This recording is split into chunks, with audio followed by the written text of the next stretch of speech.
किसान भाइयों, आज की वीडियो में हम जानने वाले हैं अगर आपके गेहूं की फसल में पीलापन है तो पीलापन हम कैसे दूर करें। नमस्कार किसान साथियों, एसआरजे खेती चैनल पे आप सभी का स्वागत है। अगर आप सभी चैनल पे नए हैं या पुराने हैं, अभी तक आपने चैनल को सब्सक्राइब नहीं किया है तो सबसे पहले चैनल सब्सक्राइब करके बेल आइकन दबाना मत भूलिएगा। चलिए वीडियो स्टार्ट करते हैं। किसान साथियों, गेहूँ में पीलापन बहुत सारी वजह से आता है। पहले हम वो हम कारण जान लेते हैं जिससे हमारे गेहूँ में पीलापन आता है।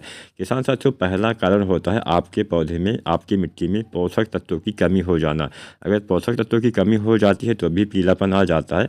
तो अब आपको अपने गेहूं में संपूर्ण मात्रा में जितनी भी खादें हम डालते हैं, नाइट्रोजन, फास्फोरस, पोटेशियम, इसका इस्तेमाल, इसके साथ साथ कुछ सूक्ष्म तत्वों का इस्तेमाल समय समय से करते रहना चाहिए।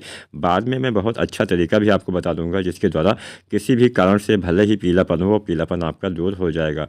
दूसरा कारण होता है पीलापन की वजह होती है जड़ों में समस्या। अब जड़ों में समस्या कई कारणों से आ सकती है। कोई बीमारी हो गया, कोई रोग लग गया, या फिर बहुत ज़्यादा पानी की अधिकता से भी ये समस्या आ जाती है कि जड़ों के विकास में अच्छे से ग्रोथ नहीं हो पाती है, जड़ें अच्छे से विकसित नहीं हो पाती हैं, जिससे ये समस्या आ जाती है। आपकी मिट्टी में भले ही आप कुछ भी डाल दें, आपके पौधे को नहीं मिल पाता है, जिससे समस्या आ जाती है। तीसरा कारण हो सकता है मौसम में बदलाव। कई बार मौसम में बदलाव की वजह से भी पीलापन आ जाता है, हालांकि ये बहुत कम होता है लेकिन फिर भी थोड़ा बहुत होता है। चौथा कारण और सबसे महत्वपूर्ण कारण होता है जब भी आप गेहूं में कोई खरपतवार नाशी का छिड़काव करते हैं, अगर मान लीजिए उसकी डोज थोड़ा सा ज़्यादा हो जाती है तो उसके बाद भी ये समस्या आ जाती है कि आपकी फसलों में पीलापन आ जाता है।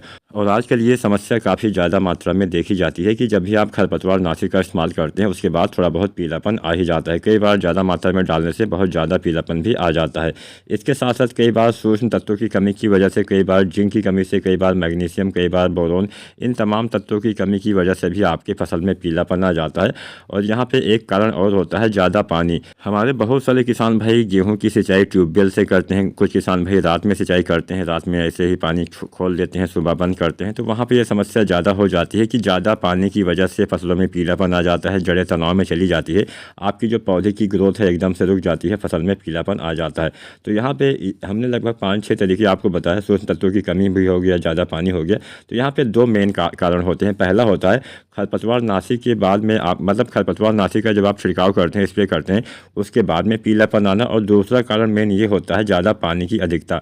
ज़्यादा पानी की वजह से ये दो समस्या काफ़ी ज़्यादा मात्रा में होती है। बाकी सारी समस्याएं भी आती हैं लेकिन थोड़ा कम मात्रा में उनका जो होता है वो कम मात्रा में होता है असर। तो भले ही कोई कारण हो, चाहे आप ज़्यादा पानी का इस्तेमाल कर चुके हों, चाहे आपने कोई खरपतवार नाशी का इस्तेमाल किया है, ज़्यादा मात्रा में, ज़्यादा डोज में आपने डाल दिया है, पीलापन आ गया है, तो कोई भी वजह हो, ये सारी आपकी जो समस्या है वो दूर होने वाली है। आपके गेहूँ में किसी भी कारण से पीलापन हो, ये पीलापन दूर करने के लिए बहुत ही एक अच्छा तरीका हम आपको बताने वाले हैं। तो इसमें आपको लगभग 4 से 5 सामग्री की आवश्यकता पड़ने वाली है, 4 से 5 खादों की आवश्यकता पड़ने वाली है। वो आप चाहें तो नोट भी कर सकते हैं। पहली चीज़ किसान साथियों, आपको क्या करना है, सबसे पहले तो गेहूं में आपको सिंचाई के बाद में यूरिया खाद का इस्तेमाल अवश्य करना है। कई बार नाइट्रोजन की कमी की वजह से भी पीलापन आ जाता है। तो यूरिया खाद अगर अभी तक आपने मान लीजिए पहला पानी लगाने वाले हैं तो पहले पानी पे भी आपको उसके बाद में 40 kg यूरिया आसपास डालनी होती है। अगर आप दूसरा पानी लगाने वाले हैं तो दूसरे पानी पे भी 40 kg यूरिया आपको डालनी होती है। यूरिया की कमी की वजह से भी, यानी नाइट्रोजन की कमी से भी पीलापन कई बार आ जाता है। तो सबसे पहले पानी लगाइए, उसके बाद में यूरिया खाद डालिए और उसके बाद में जो हम यहाँ पे खाली आपको बताने वाले हैं इसका आपको छिड़काव करना होता है, आपको इसका स्प्रे करना पड़ेगा। तो पहली चीज़ यहाँ पे आपको लेना है जिंक सल्फेट। अब जिंक सल्फेट 3 तरह से आती है। एक आती है 12% वाली जिसको हम एडिटिव जिंक बोलते हैं, चिलेटेड जिंक, तो उसकी आपको लगभग 125 ग्राम मात्रा लेनी है पर एकड़ के हिसाब से। एक दूसरी जिंक आती है 33% वाली जिंक सल्फेट, इसकी आपको, अगर आपको ये मिलती है तो इसकी आपको 750 ग्राम मात्रा लेनी है।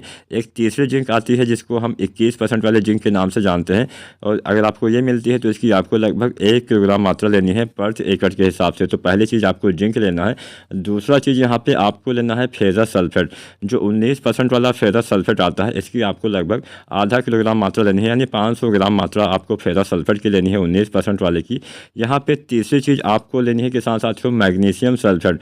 जो मैग्नीशियम सल्फेट आता है जिसको हम एप्सॉन साल्ट नाम से भी जानते हैं, तो इसकी आपको लगभग 1 kg मात्रा लेनी है, 1 किलोग्राम मात्रा लेनी है पर एकड़ के हिसाब से।